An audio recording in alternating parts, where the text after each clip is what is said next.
This month's program today is CBD 101, and we're also calling it just what is CBD and how does it work?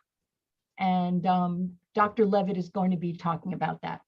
So before I introduce him, I'm going to mute everyone. And Dr. Levitt, please unmute yourself. Okay.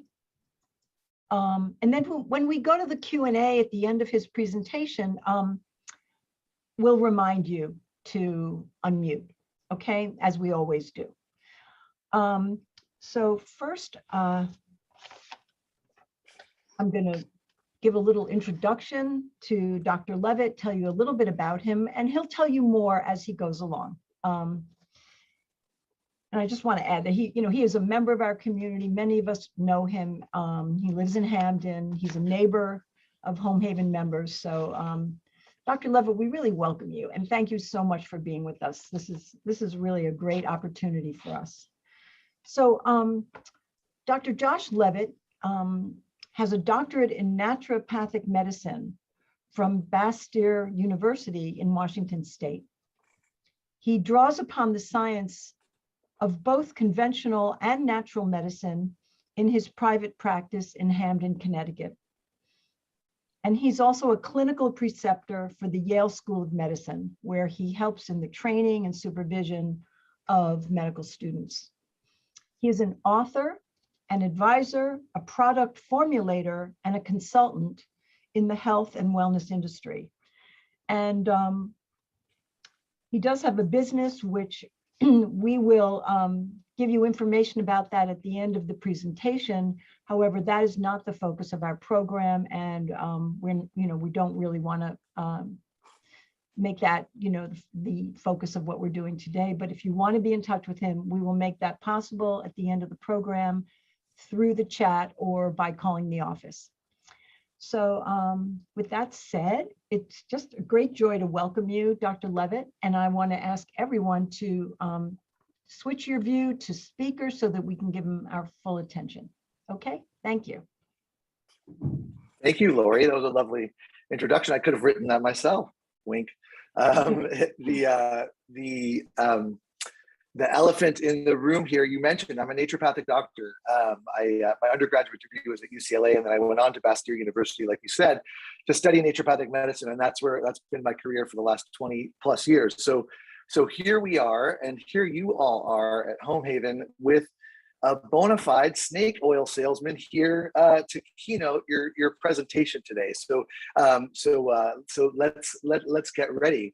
I'm going to start like I often start these kinds of conversations, because I know there's a lot of skepticism out there, both about the subject at hand, which is CBD, and then also about my credentials, my experience, and whatnot. And so before we get into all of the details and the nitty-gritty about CBD, I want to tell you all a little bit of a story that I think you're going to appreciate.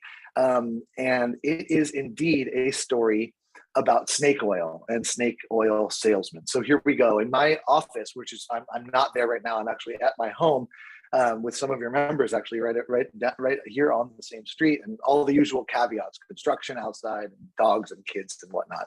But at my office, where I'd be there, what you would see behind me is a whole collection of vintage medicine bottles on my windowsills. And that includes a bottle of snake oil liniment that has a really, really fascinating history that I think is relevant to our conversation and serves as a perfect introduction to our subject today. So for all of you history buffs, many of you sometimes probably know this already, when we were building the Transcontinental Railroad across the United States, this is in the 1860s, we brought in boatloads, over 50,000 of them, laborers from overseas to help do the heavy lifting, including a large contingent from China.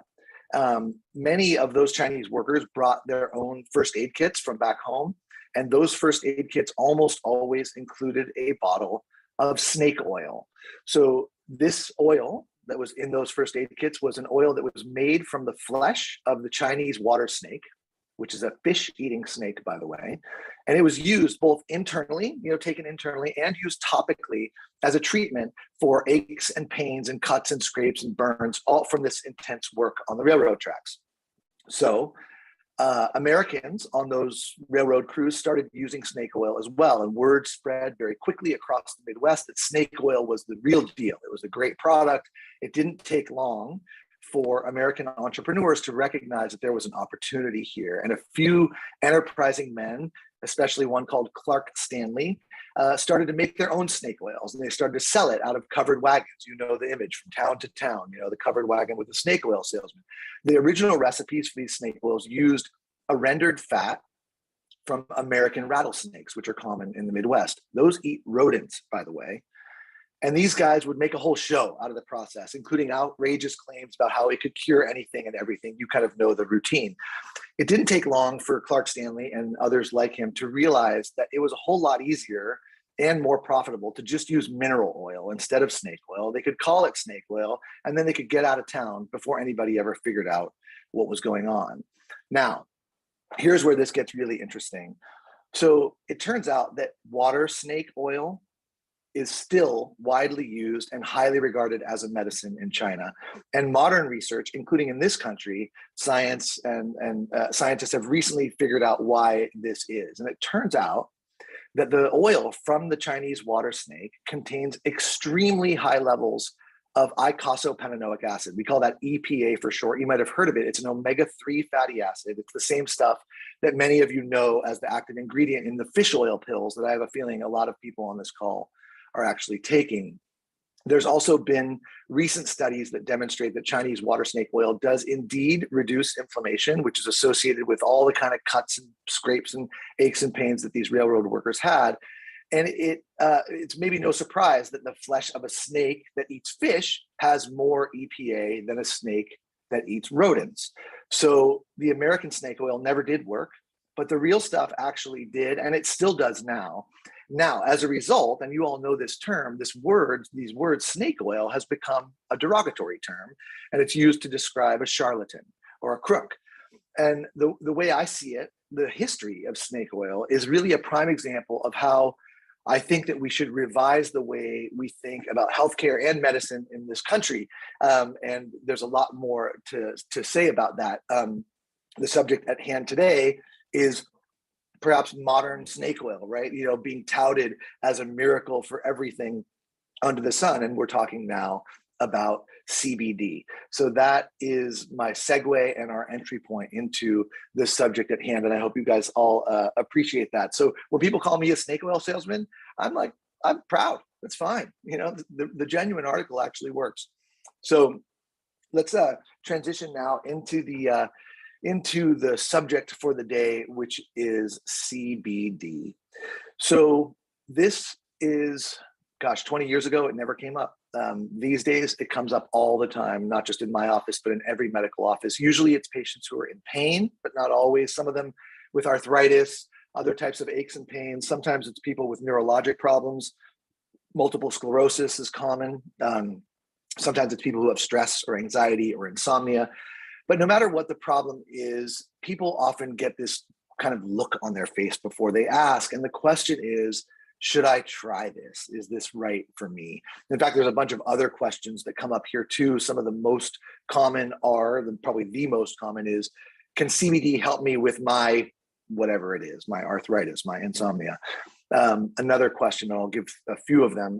I presume a lot of you have these questions, and I'll attempt to address them all today. Is CBD the same as marijuana or weed or pot or whatever else you want to call it? Will CBD get me high? Is it psychoactive? What is the difference between CBD and THC? Has CBD been studied? Is there research for my symptom, my condition, my disease? Is CBD legal? Is CBD addictive? Will CBD make me fail a drug test for my insurance or for my employer? Can I take CBD with this is a question I get all the time, insert your medication or medications here. And then of course, what is all the right doses? You know, how do I use it, et cetera? So I hope that our time here today can help you answer some of those questions. Diving right in, marketing versus medicine. There are very few plants that have attracted as much attention as this one, cannabis sativa, and the CBD, which is derived from it. CBD stands for cannabidiol, And this is one of many, hundreds literally, of naturally occurring cannabinoid compounds that are found inside this plant we call cannabis. And in the last few years, there's just been an explosion of interest in CBD, and it's being touted as a miracle cure for a whole long list of medical conditions. In fact, before our talk here today, I did a sort of a quick search, and I was looking to say something like, one of those quips about from conditions from A to Z. It turns out that there's literature out there on CBD for acne, that's our A, all the way to a condition called Zollinger-Ellison syndrome. I hope none of you have that. It's a challenging one, but there really are articles out there on CBD for everything from A to Z, including acne and Zollinger-Ellison syndrome, and every letter in between as well. So let's a little history lesson here off of the Transcontinental Railroad and more recently to talk about hemp and marijuana and the differences between those two going way back. So even the archaeological record demonstrates that Neolithic humans recognize the value of this plant. This plant and humans have sort of coexisted for a long time, over 12,000 years, and it's really been, I don't know, maybe a steamy love affair ever since. Some of the oldest varieties of cannabis were used and bred for this very sturdy fiber that is inside of it that's used to make rope and canvas and clothing. And we use the term industrial hemp to refer to those plants and the industry around. It's literally a global industry right now. It's been cultivated for industrial purposes, religious purposes, recreational and medicinal purposes, really since antiquity. I mean, there's history from the Greeks, the Romans, Chinese, Egyptians using hemp both industrially and as a medicine to treat pain, improve appetite, relieve coughs, fight infections. It's occupied a really sort of revered place in Ayurvedic medicine from India, in Middle Eastern medicine, in Asian medicine as well, and has been used to treat seizures, inflammatory problems, digestive diseases, and pain well before modern research. Of course, it's also become a center point and a flashpoint for religious practice, including Rastafarianism in Jamaica and beyond that. It's interesting too that hemp advocates really like to point out that industrial hemp has a rich history even here in the United States because our founding fathers were big fans of this plant. Early settlers grew it extensively, usually for industrial use. And there's even record that show that George Washington and the like grew hemp for rope, for twine, for textiles. So this is a plant that's been around forever. Terminology-wise, hemp is used to describe cannabis strains that are low in THC content, while the term marijuana, although the plant is very similar, refers to cannabis strains with a higher THC content. We'll get into the specifics of that in a moment as we get into the biochemistry. So in addition to the very valuable industrial fiber applications for industrial hemp, that plant also contains significant concentrations of CBD and very low levels of THC. So most of the CBD that we're talking about that's available in the market today has been extracted from industrial hemp, not from marijuana with high THC levels. There's a lot to say, and I'll just sort of go quickly through cannabis in culture.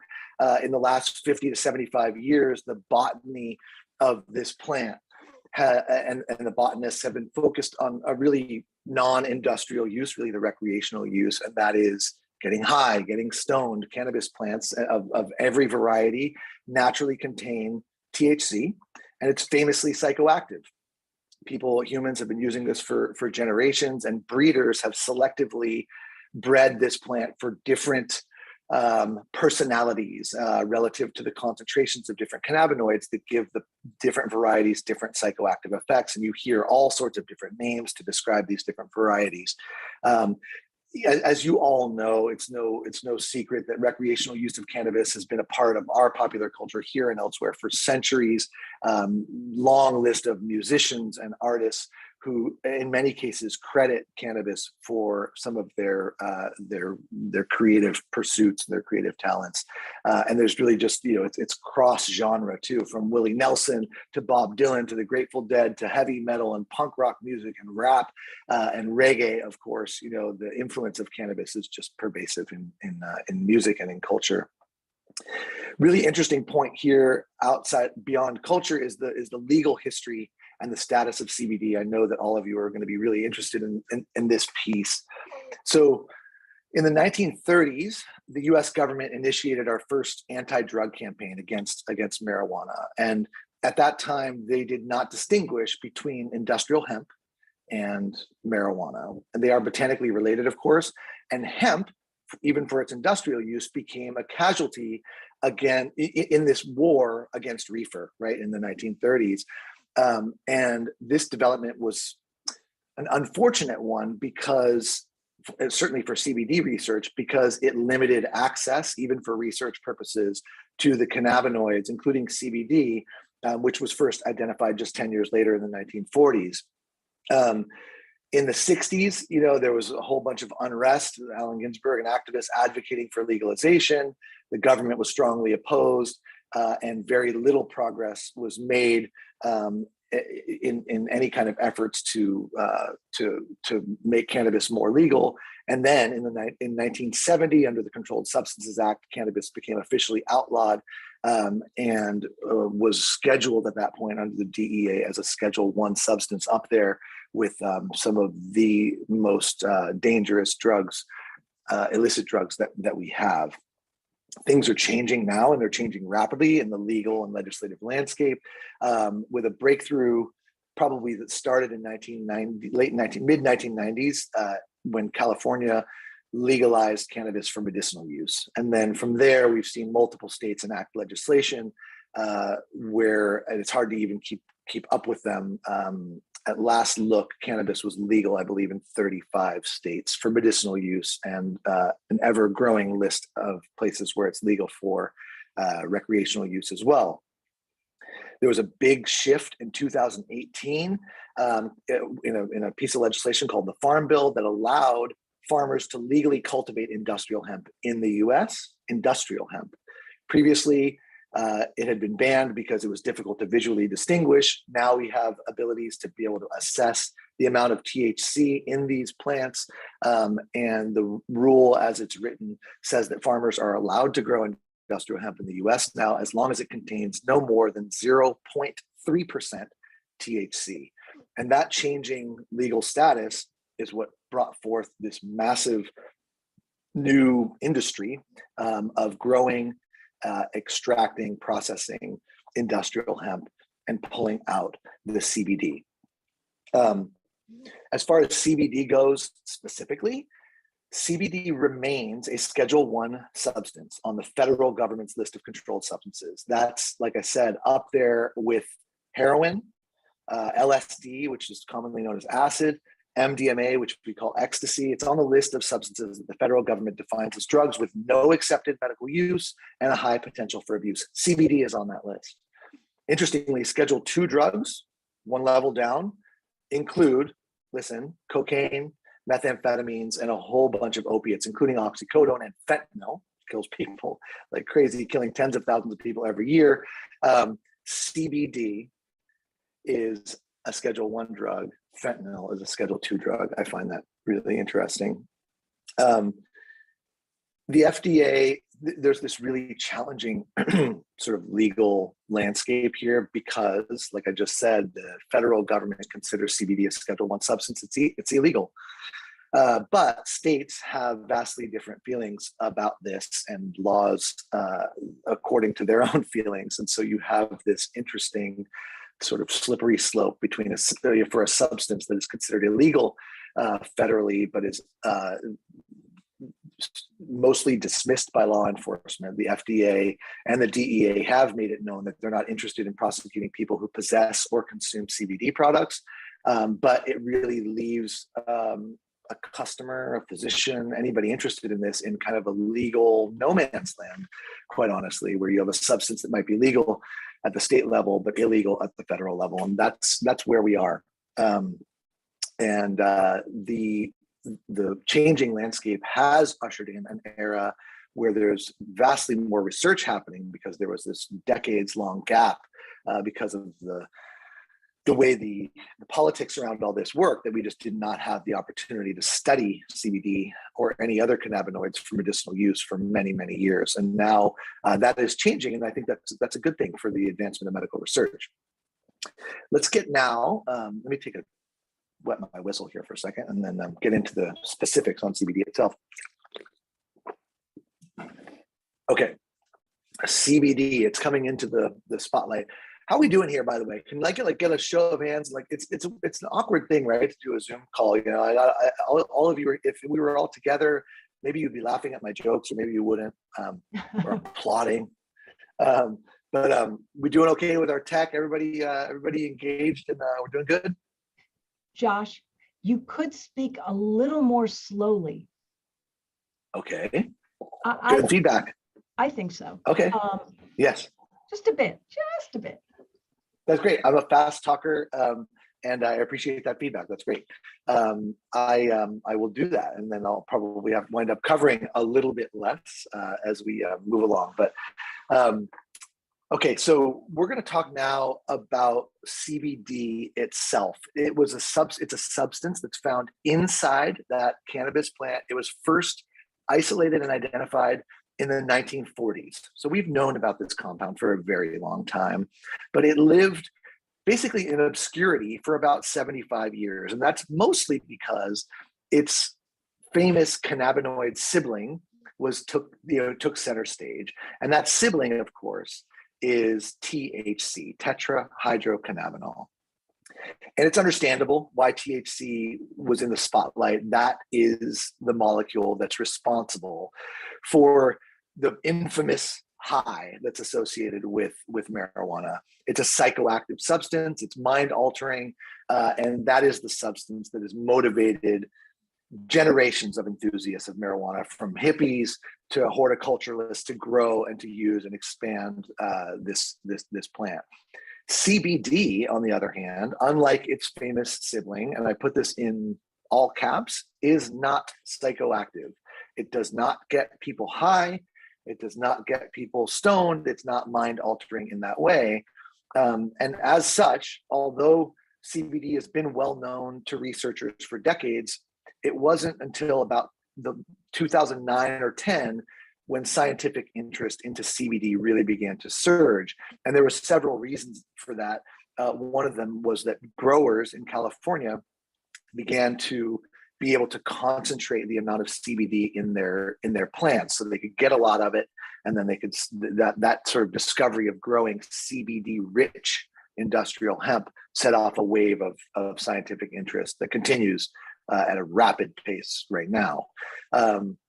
The retail sales numbers are just staggering. CBD industry is a billion dollar global industry now.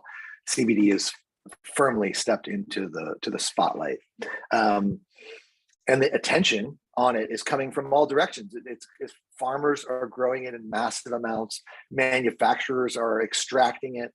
Scientists are studying it in laboratories and in clinical trials. Marketers are selling it. Physicians are recommending it. Patients are using it. Investors are investing and heavily bullish about it. And the government regulators at the FDA, at the DEA, at the FTC are just struggling to keep up with this industry that's growing at a staggering pace. I want to get into the botany of this a little bit.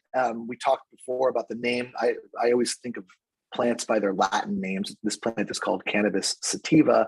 The cannabis is the genus of the plant, and the sativa is the species. It's a plant from Central Asia, and there's a few different varieties, like we talked about, industrial hemp versus marijuana. It's interesting. Humans are extremely persistent and patient when it comes to selective breeding of things, and this applies to dogs, which have an ancestor of a wolf, and we've turned into Chihuahuas and Great Danes and everything in between. This applies to tomatoes. where you have a wild plant that looks something like a tomato, and we humans have turned it into a cherry or a beefsteak or a Roma or a brandy wine, right? Those are human. Those are products of human ingenuity and breeding, and we've done this with all of the plants that we eat. We've done this with many species that we have close relationships with, and cannabis is no exception to that. And we now have these CBD rich strains, which lead us into our conversation about this particular compound. This compound is a cannabinoid. It's from the flower or the bud of the plant. And when it's extracted, it's like a sticky oil that's inside that plant. This cannabidiol CBD is just only one of many molecules that this hemp plant is manufacturing, literally to protect itself from pests and predators. It's kind of the same way that caffeine is a protective compound that coffee plants produce. CBD and the other cannabinoids are compounds that are part of the plant's defense mechanism to deter insects and other critters from nibbling on it. And just like so many compounds that are found in edible and medicinal plants, those natural pesticides can be good for us. And that's kind of the question here. There's still an open question about the specifics of what it might be good for and how it might be used, but that's really what we're talking about here. So we have this plant, there's this compound CBD up in the flowers, and in order to turn it into medicine for clinical or research purposes, we have to extract it. So an important lesson is how that happens. And again, human ingenuity, there's all sorts of different ways that humans have figured out how to take the active ingredient, if you will, or the ingredient that you're interested in and pull it out from the plant. This particular compound, CBD, can be extracted in a number of different ways. These are relevant to product quality at the end of the line. These are relevant to purity and potency as well. So one method, which is probably one of the more famous ones now, is called supracritical CO2. So this is using the properties of carbon dioxide. I won't get into the details. Using pressure and temperature, subjecting the plant material with solid CO2 like dry ice, and then that will pull the oil, the CBD rich oil, out from the plant through some fancy machinery and leave you with a very refined and pure extract. That's the technique that's used by the most professional, highest quality CBD manufacturers. There's another method called liquid solvent, and oftentimes on products you'll see the method of extraction that's being used. Liquid solvent is not that different from making a tea or a tincture using a liquid. In this case, it would need to be an alcohol. Water doesn't work because the CBD is not water soluble. So ethanol, isopropyl alcohol, butane, hexane extraction liquids can put plant material in the liquid, and they can pull the active ingredient out of the liquid. So that's another technology that's used to extract CBD from cannabis. And then the last is an oil infusion. Any oil, the compounds are oil or lipid soluble. So adding dried or fresh plant material to warm oil will cause the CBD and whatever else is in there, oil-based THC as well, to pull out into the oil, and then that oil will contain the compounds that are desired.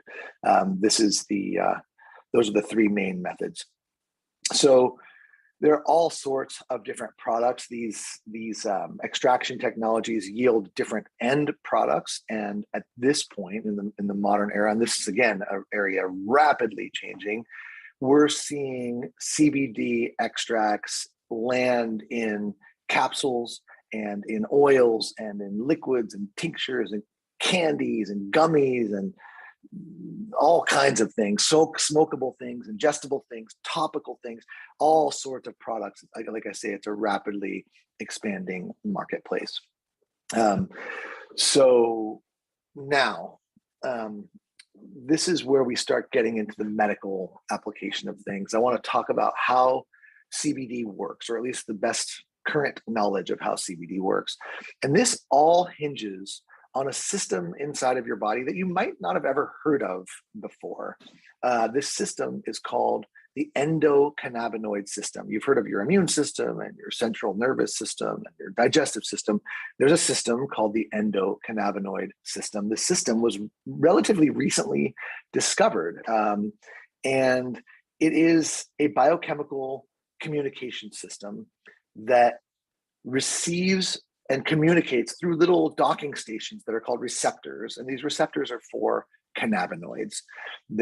It turns out, and this is a fascinating kind of ethnobotanical history here, we have receptors called CB1 and CB2 receptors in our nervous system, this portion of our nervous system called the endocannabinoid system, that receive signals, very specific signals from cannabinoids. Now, these cannabinoids are in cannabis, and they're also cannabinoids that we produce internally, our own system. You've heard of things like serotonin and dopamine. Well, there's another chemical you might not have heard of called anandamide, which means bliss in Sanskrit, by the way. And anandamide is an internal cannabinoid. It binds to the same receptors that CBD, and then depending on the receptor, THC also bind to. I find this really fascinating that there are receptors within our nervous system, the endocannabinoid system, that are specific to compounds that are found in cannabis sativa, this naturally occurring plant. To me, that suggests that humans and our endocannabinoid system and this plant, and it's not just this plant, there's many plants that have similar effect. We've been, I don't know what you want to call it, friends, colleagues, neighbors, for a very, very long time. We have receptors in our brains and in our bodies that are unique for compounds that are found in this plant. So that's really interesting. You can think of this system, I call it the ECS, the endocannabinoid system, as sort of like a central station, because it modulates many of the other internal systems that I mentioned before: immunity, mood, psychiatric health, endocrine system, metabolism, temperature control, sleep. The ECS has a regulatory role in virtually every other body system that has been studied. And we now know that endocannabinoids act upon this system and exert a regulatory effect. They might influence the activity of a system to upregulate or to downregulate, as it were. It's very clear now that this system, the ECS, the endocannabinoid system, is intimately involved as a regulatory kind of telephone operator, plugging and unplugging the cords in all of our other body systems. And this is probably why the research, both on the bench and in animals and in humans, on CBD and other cannabinoids is so broad, right? The ECS influences virtually every other system. So when you act upon the ECS, you can exert influence on those systems for better or for worse. So that said, it's very clear that CBD has far-reaching effects by binding to receptors in that ECS and activating them, like I say, for better or for worse. There's some really biochemical specifics that I'm gonna leave in the notes. I'm also willing to share my notes with anybody, by the way, afterwards. I know I talk fast and we're covering some complicated stuff. So if there are people who are interested in more detail than we can cover today, I'm happy to share those. So Lori, you can reach out to me and I can share notes for people afterwards. But I do want to kind of give you a bullet point list of the main systems where we're seeing the binding of cannabinoids into the ECS exerting an effect. And I'll go through several of them right now. The first is gastrointestinal function. So it's really well known and well established that cannabinoids have an appetite stimulating effect, and they have been widely used in nausea, low appetite disorders, chemotherapy-induced nausea. I'm sure you all have heard of that before. It seems that and cannabinoids, both internally produced ones and external ones from cannabis, play a role in gastrointestinal motility, the movement of the GI tract. And there's early research suggesting that the ECS and activating it may be a target for reducing inflammation and protecting the lining of the GI tract in diseases like inflammatory bowel disease. So that's the GI system. There's also stress management, another widely used area where you see cannabinoids showing up a lot. It's super clear that the ECS is involved in the dialing of the human stress response. Cannabinoids seem to have a so-called parasympathetic effect. You might call that, I sometimes call it, a chill pill, a relaxation effect. And that's probably why we're seeing all varieties of cannabis extracts useful or widely used, at least, in stress management. Muscle tension, the musculoskeletal system, activating the ECS has a relaxing effect on muscles. That's clear. And there is a lot of research on using cannabinoids, including CBD, for disorders that involve muscle spasticity. That includes multiple sclerosis and other neuromuscular diseases. Mood and memory, we might call that the psychiatric system. There's early research here as well that cannabinoids binding to receptors inside the ECS can impact memory and can impact mood, especially relevant in people who have anxiety. So let it be known that certain cannabinoids, especially THC, can increase anxiety and paranoia in some people too. So it's not like this activation is just a one-way switch and everything is good. You know, there are potential problems to the activation of the ECS, especially when THC is involved. Immunity is another area. Lots of research going on about the implications of activation of the ECS on the immune system. Researchers are using the term, it's called immunomodulatory, to suggest that the binding of CBD into the ECS has, I guess, a balancing effect. It doesn't boost the immune system in the way that a lot of marketers will describe it, but rather has a balancing effect. And so we see this being used in cases where there's people who have immune deficiency, who need a boost, if you will, and in people who have autoimmunity, who have an overactivated immune system as well. Pain is another area that is probably one of the richest in terms of research and clinical use of cannabinoids, CBD and otherwise. And it seems quite clear that there is some modulation of the pain response when cannabinoids bind to receptors inside the ECS. It's also interesting. There's early research that suggests, at least not definitive, that using cannabinoids for pain seems to be able to reduce the dependence, complications, and even deaths associated with opiate use disorder, which is really encouraging. And that's one of the things that's actually moved the needle on a lot of the legislative and political progress, is if cannabis, CBD, THC, and everything in between can reduce the problem associated with opiate use disorder, then that's a really good thing. So that's pain control.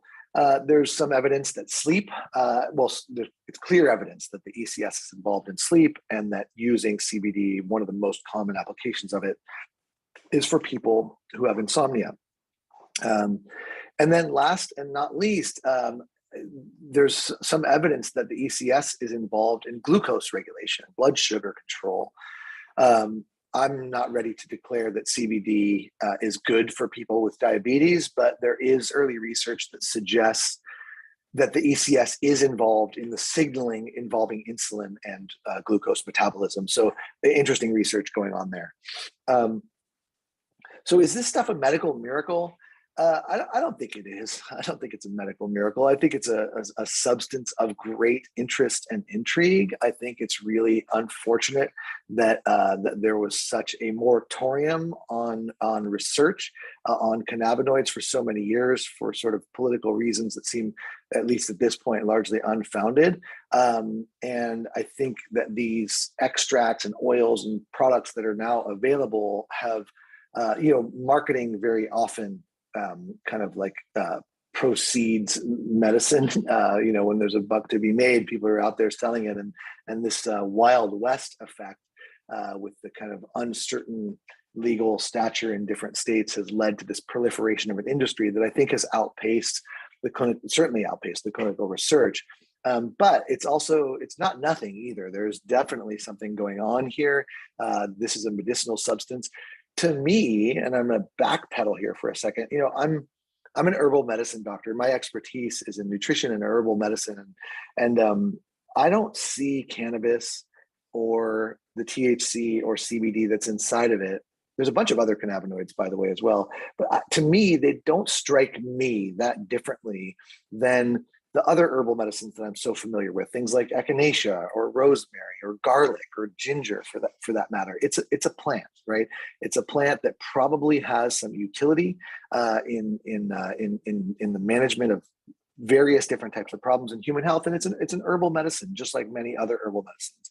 It's really a social and a cultural and a political sort of its status that has elevated it to this kind of taboo and all the intrigue and all the controversy around it. But really, I mean, it's a plant. It's not that different in that way than chamomile or echinacea or something.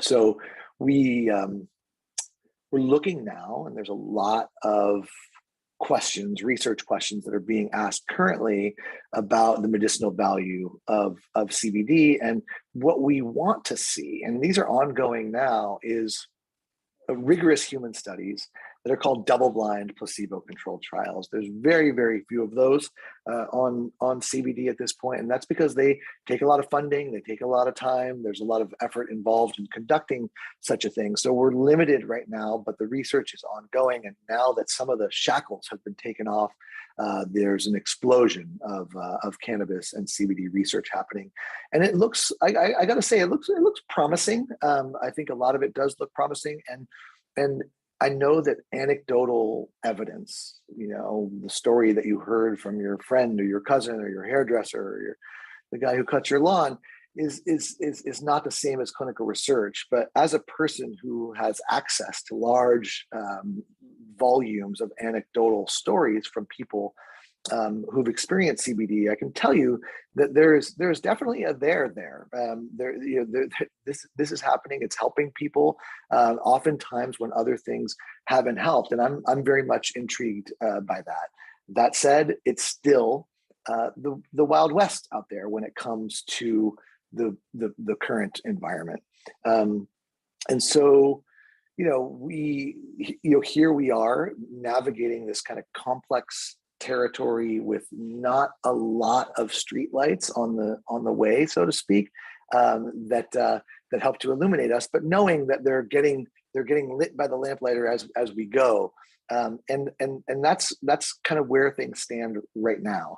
I'd like to kind of close there and open this up to questions. I suspect that there's probably some. And I'll do my best to answer them. I hope you all enjoyed and learned something from this presentation today, and I'm happy to take a few questions now. Dr. Levitt, thank you so much. That was very, very informative, very interesting, intriguing. I think because of the number of people we have, we can just go ahead with raising hands, your physical hands. So I will call on you, and I see Dr. Ron Rosette is asking his question. Hi, Ron. Thank you. Go ahead. Hi. Can you hear me? Yes, we can. I can too. Yep. Good. Thank you for a very informative talk. I have personal knowledge of patients from the days when I was a practicing internist who had multiple sclerosis and who were convinced that marijuana for them was the best treatment available. This goes back 25 to 30 years. I was skeptical, but on the other hand, they were convinced. And I had to agree that they seemed to function better when they smoked weed. I couldn't condone it, of course, at the time, but I encouraged them to continue. Now, have there been good studies about marijuana or CBD in the treatment of MS? Yeah, so those patients are still out there. I've seen many of them, and yeah, they still and by the way, the strains, the potency, the purity, the concentration of the cannabinoids in the plants, because humans have been so ingenious in terms of our breeding, have gotten stronger and stronger. So the weed, if you will, has gotten more potent and more powerful. And yeah, MS patients routinely feel better, especially with their spasticity. You know, with when it's THC more than CBD that works for them, by the way. And the answer is yes. There is increasing legitimate clinical data that demonstrates that this is useful. In the cannabis, especially THC containing blends, is useful in multiple sclerosis. And there's one other thing I'd like to add, which I didn't mention in our talk, which will be relevant to you and as well, and directly related to our kind of conversation here on neurologic illness, is that I said that CBD is considered a Schedule I substance, which is true, with a little caveat. There's a little exception there, and that exception is an FDA-approved medication, which is a CBD isolate called Epidiolex, Epidiolex. It's a pharma product. It's a high content isolate of CBD, and it's used in treatment-resistant pediatric epilepsy, right? And it's FDA approved for that. So this, and there's lots of people who either, who take Epidiolex for that purpose. This is a CBD extract. And there's many, many more who use THC containing cannabis, either smoking or extracts, to treat not just pediatric, but all sorts of epilepsy. So there's no question in the research world at this point that the binding of cannabinoids to receptors inside the ECS is useful for reducing what we might call excessive neurologic activity. And that applies to the spasticity of MS, like you just talked about, and to seizure disorders as well. And that's very, very clear. Good, thank you. Good question. Any other question? Please just go ahead and raise your hand and I'll call on you. Gosh. Terry, go ahead and unmute yourself, please. Sorry. I wondered if it usually is administered by smoking it or in other forms of,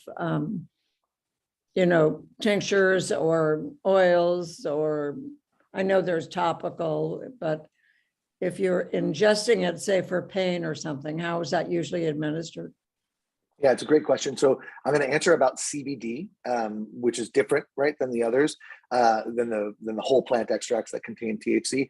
So CBD is usually administered. I'd say the most common is in an oil form, ingested, taken orally.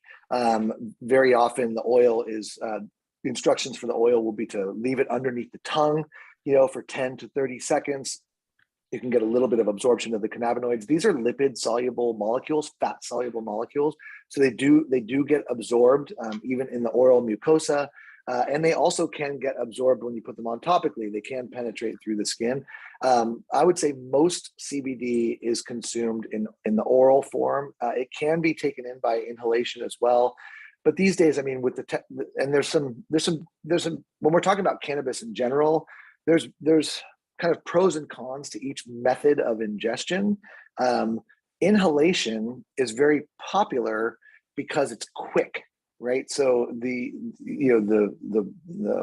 transfer of the molecules from the vapor or the smoke, if you will, through the lungs is very quick, and the effects are rapid. And so therefore one could determine if they got a good dose, a pain relieving dose or whatever, very quickly. Whereas when you take something by ingestion, it takes a little while. It has to go through the digestive tract and be metabolized. So you're looking at a kind of a slower onset of action, but usually a longer duration of action. So the method of ingestion, whether we're talking about CBD or other full spectrum cannabinoids, kind of depends on the clinical scenario. But I think to your question, the most popular is oral ingestion. Not for THC though, by far still for THC, the most common is smoking or vaping still. It sounds like it would be a good solution post-op for pain. You know, Yeah, a lot of you've had a knee replacement or a shoulder or something instead of some opioid drug. Yeah, I mean, listen, if a person, if you're asking if a person could, if a person was able to achieve, pain reduction, that was satisfactory using a THC containing or just a straight CBD containing product versus opiates, I would say hands down, I would recommend that. I mean, I think the medical evidence and the history here is very, very clear that cannabis, although it's not without risk, is much less risky and non-addictive, at least in the physiologic sense of the word, than opiates are. So yeah, if someone could get significant enough pain relief from cannabinoids, I would be 100% in favor of that if the alternative was opiates. Absolutely. Good, thank you. Mary Barnes and then Louis Audette after Mary. Go ahead, Mary. I'm checking to make sure I can see the person. Hold on. Mary, Go ahead, Mary. You're still muted. Yeah. Can you see her? Okay. Dr. Levitt, you see her? Yep, I see her. Hi, Mary. Hi. So, I mean, when I go to the health food store, I see CBD, everything all over the place. If I have some arthritic pain or some kind of a pulled muscle that's bothering me for several days, I'm assuming I could just go and buy some of this and either use it topically or drink it for just kind of short-term pain relief versus maybe taking it continuously if you have kind of a chronic problem. CBD would be useful for either kind of situation. Yeah, to your question, it's used in both of those scenarios. It's used as both a sort of an acute kind of pain management ally, and it's also used chronically for people who have chronic ongoing problems. You bring up a good question. Yeah, you're free to do that. I mean, it's available at the health food store. It's available at gas station mini marts. I wouldn't suggest that you buy it there. There you have the product quality problem, and this is a difficult thing to assess across the whole landscape of the dietary supplement industry because of regulations and oversight. But yeah, you can go do that. There's one thing that didn't come up, which is especially relevant here, that I want to address, and this is the question of interactions, medication interactions. Lots of people take other medications, right? And you go and willy-nilly buy a CBD extract or any other herbal medicine, St. John's wort or something like that at the health food store. And yeah, you can do it, but it's not always the best idea. And I want to just give you a little background here. CBD, when it's taken orally, it's processed by a metabolic system, a detoxification system in your liver. And that system is called the cytochrome P450 system. It's this metabolic detoxification sort of recycling plant, if you will. And that system is the same system that many pharmaceuticals pass through, for it to be detoxified. All of you here who've ever had a prescription from a doctor have been told perhaps not to drink grapefruit juice. Can I see a show of hands? Have you ever heard of this before? Here's this drug, don't take grapefruit juice. Why?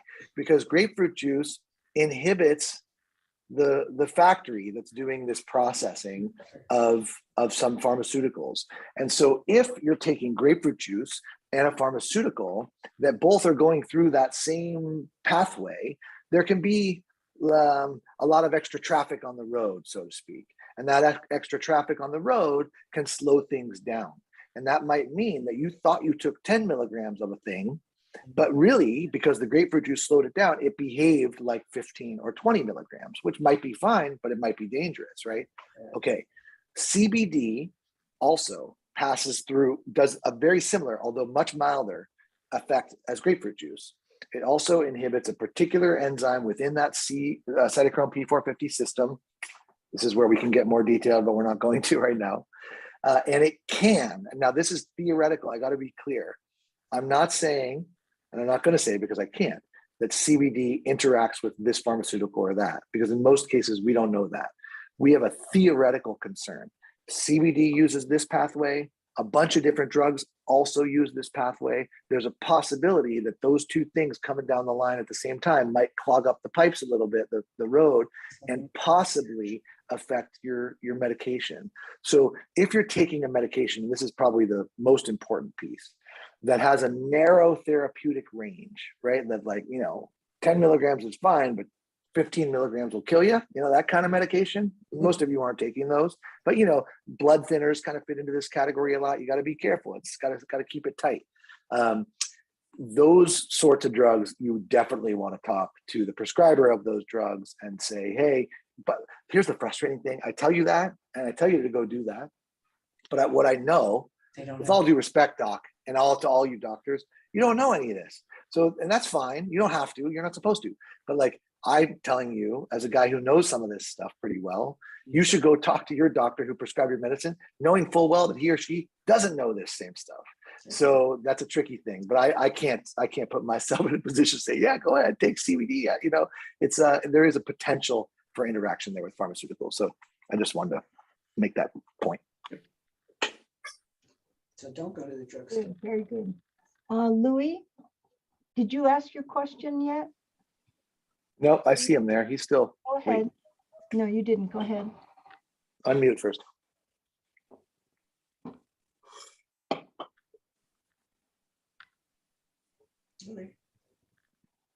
He's trying to unmute himself. Mm-hmm.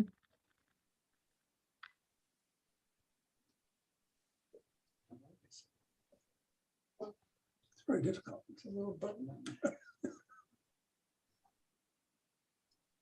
Jeannie once said that she did his computer stuff for her because he wasn't so sharp. With that huge thing. Louis, keep working on it, and we'll go ahead with another question while. Aha, I've succeeded. First, I want to say that Mary asked my question, and I was particularly interested in the answer and its follow-up. And I just want to thank you. I've had a lifelong skepticism about homeopathy, but this has taken a big bite out of it. And this was a wonderful talk. No, well, I appreciate that. I'm gonna do you one better here. So interestingly, you said the word homeopathy, and I'm just for clarification. So I'm a naturopathic doctor, and yeah, I know about homeopathy. Homeopathy is a distinct field in and of itself, and one of which I myself have a lot of skepticism too. Homeopathic medicine is a thing, and it's not a thing that I actually practice a whole lot of. I have colleagues that are really, really into that. My brand, if you will, of naturopathic medicine is this much more sort of biochemistry focused, nutrition focused, herbal phytochemistry focused sort of style. Yeah, I think that yeah, I mean, I have a lot more to say about that. That's a talk, but I really appreciate your that I was able to help relieve you of some of your skepticism. Well, I'm becoming a believer. Thank you. It's not like it's not a religion, man. It's just it's just an approach to medicine that I think what I will say, and I think this is important, especially for this crowd, is that and I interface a lot with and have many colleagues and friends that are physicians. In fact, I come from a family of conventionally trained physicians. Is that we in this medicine? You heard me maybe in my talk say I think we kind of need to redefine and expand a little bit. In this country, we're fascinated by the new, and it wasn't long ago. Like these synthetic biological pharmaceutical medicines are a relatively new invention. I mean, antibiotics only became into first penicillin was in World War II time, mid 1940s. This is new stuff. Before that, everything was natural, right? And in this country, that doesn't mean it was good, because we use mercury and arsenic as natural too.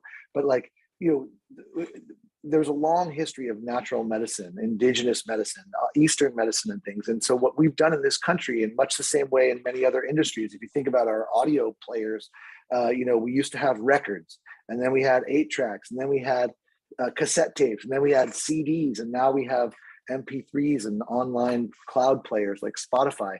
We are big fans in this country of when the new thing comes out, we get rid of the old one.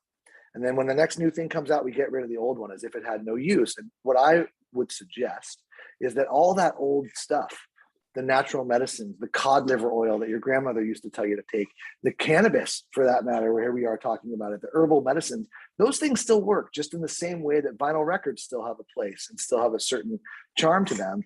And that's really what this is about, is kind of a reinvestment in the science and the clinical practice of a medicine that that has been basically just disregarded for the last 50 years.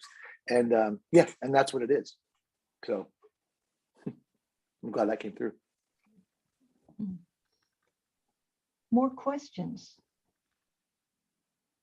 Questions or comments, thoughts? Jean, please go ahead. Jean, we can't hear you. Let me see. Yeah, you're not muted, Jean, but we're not hearing you. We can't hear you at all. No. No, I don't know what that is. No, I'm so We sorry. saw your hands. We saw your hands moving nicely. Jean, if but you would that's like to that's put it, your you know. question, John, you can put your question in the chat. If you want to type it in, I will read it. I'd be happy to do that. You can also send it to Lori if that's too much, and I'll follow up with you. Yeah, we can do that. I see a second question from Ron and also a second question from Terry. But before I call on them, is there anyone who has not asked a question who would like to speak up right now? Okay, then Ron, go ahead.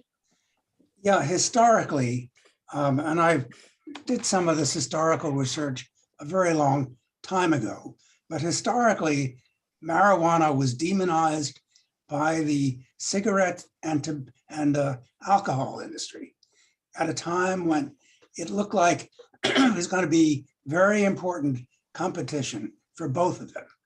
And so a lot of the legislation, in fact, was passed due to the lobbying of the cigarette, tobacco, and alcohol industries, having nothing to do with the reality. And that's what we're left with. We're left with the hangover from that, having nothing to do with the facts. So again, coming back to the thank you for your presentation, I mean, it's important to keep that in mind. I mean, this stuff, CBD is not a demon. It really has been made that by some very potent lobbying. I'll just leave it at that. Yep, you're absolutely right. Absolutely right. Yeah, it's a long and storied history there. I saw that Jean, I think, left a question there about dosage, determining dosage. It's a good question. I maybe almost on purpose left it out because it's complicated. It's not that complicated. It's just a hard one to answer. But I'll do my best here quickly, and then we're gonna have to close.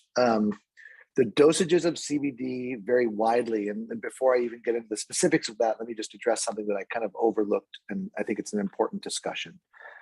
When you look at products that are out there on the market, you're going to find two main categories. One category is similar to the drug I mentioned, which is called Epidiolex, and that is a CBD isolate.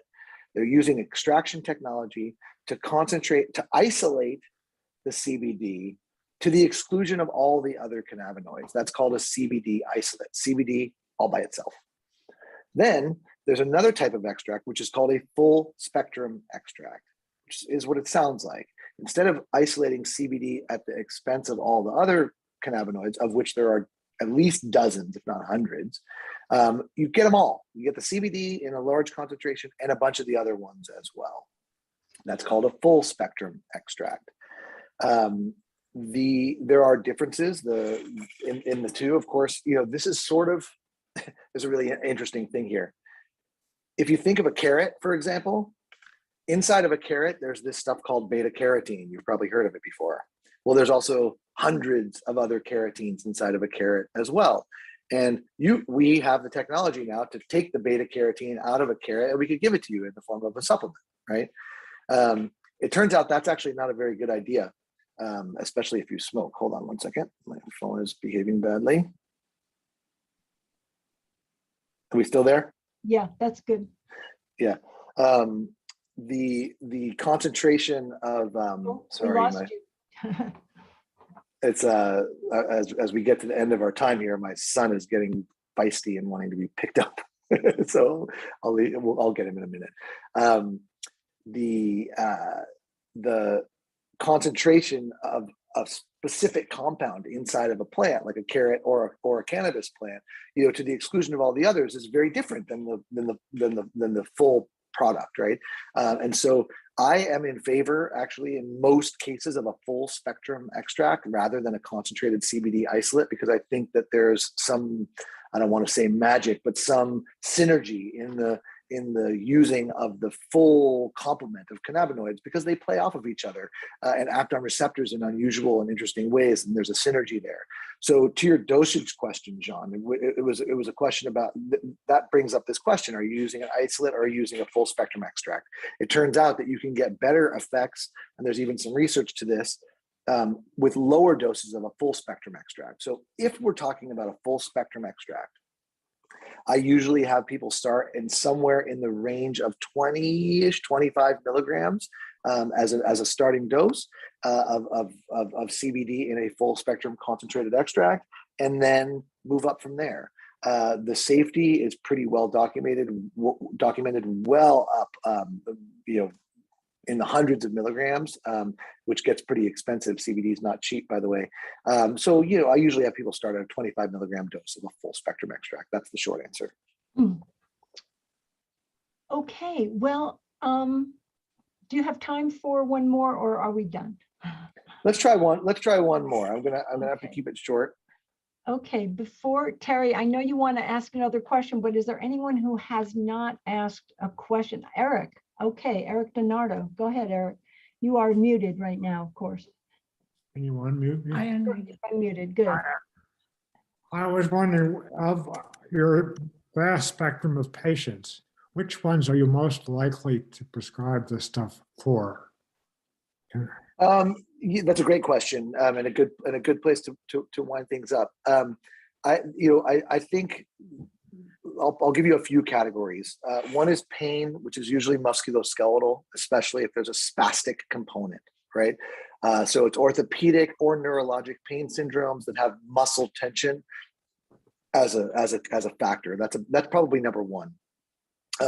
Number two would be in what I would call neuropsych.